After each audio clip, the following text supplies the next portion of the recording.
Today, we're going to talk about how to incorporate drama into your portraits. Drama elevates your art by creating a dynamism that engages the viewer.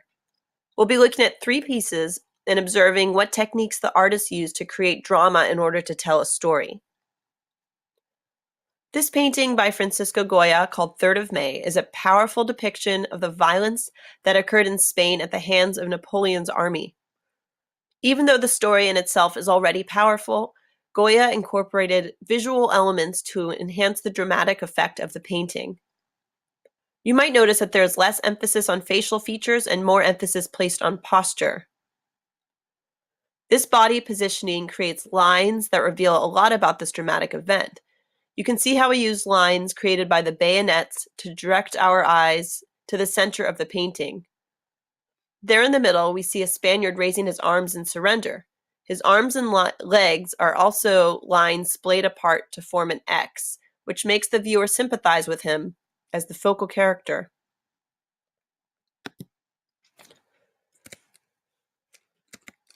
Use lines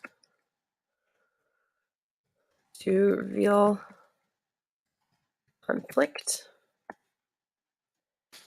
And here he is directing them inward.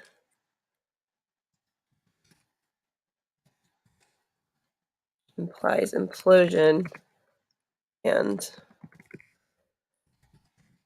tension, anticipation.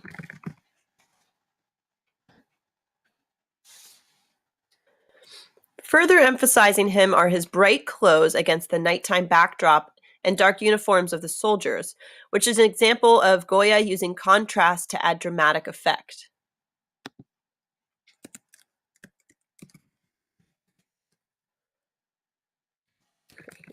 Emphasis.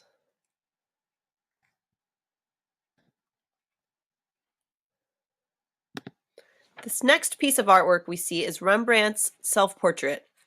There is a lot less physical action occurring in this piece, but no obvious story. Yet as we look at it, the painting still possesses an electricity that pulls us closer.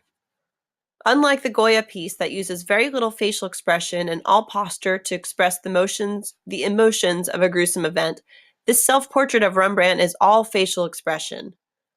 We'll discuss this in more detail in a bit, but for now, let's look at the artistic elements Rembrandt uses to enforce the story.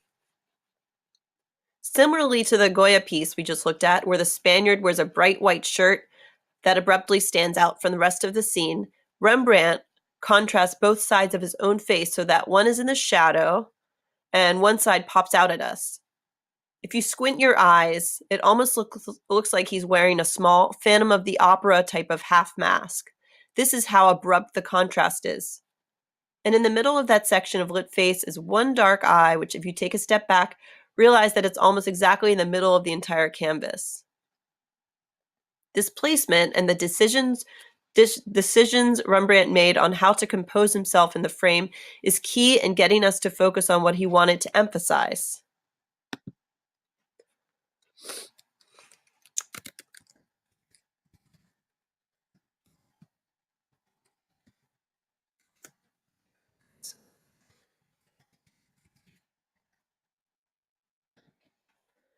Which is in this case his eye. What did he see in himself when he posed for this painting? Was he pleased with what he saw in the mirror, or was he tormented by something? Let's return to his facial expression. What do we see in his face that reveals emotion? We see that his brow is furrowed, which we understand to mean worry, stress, and deep contemplation. He's clearly conflicted by something, and as we can only guess what it is without knowing his personal story, we're left intrigued. The third work we're going to discuss is this Greek sculpture called Laocoon and His Sons that was carved in the 1500s. It's from the Hellenistic Baroque era and tells the story of the Trojan priest and his sons being attacked by sea serpents. The artists of this piece, Agisander, Athenodorus, and Polydorus, sculpted this piece out of marble, yet even without the use of color or contrast in value, the artists are able to portray a dramatic scene. Like the Goya piece, these artists clearly use line to direct our eye along the three figures and experience the degree in which they are entangled with the villainous snakes. This piece also utilizes lines to create a visual tension that is more a subconscious tactic than a literal one. If you look at the limbs in the sculpture, you'll see that they create a series of diagonal lines that shoot up and outward. There's use in his thigh and in his arms of both his son and himself. Goya did something similar, but his lines pointed inward and created a kind of implosion. In this Greek sculpture, however, these lines connote a dynamic and explosive motion that echoes the angst felt by the three men that are under attack here. Let's go back up to lines.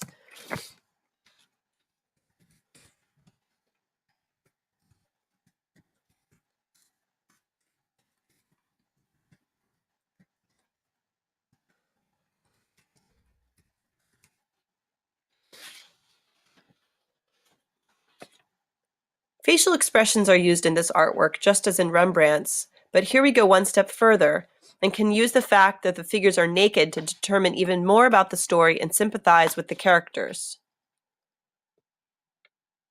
For instance, we can tell from observing their bodies that these three men are not just holding snakes, but instead using every inch of their being to fight them off. Here, we'll zoom in a little bit. You can see his muscles are tensed, and you can see the veins in his arms popping out from the strain of physical exertion.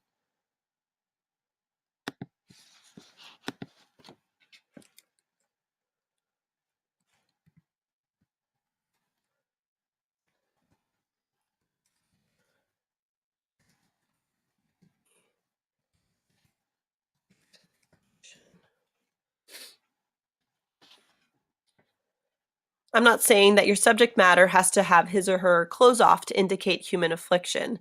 Remember Rembrandt's self-portrait, he uses wrinkles in his forehead to show that he is internalizing something. So as you consider the story you're trying to tell through your portrait or self-portrait, use these visual indicators to tell your story. I'll be posting this list on the blog, but feel free to add more visual cues that you can use to bring drama to your artwork.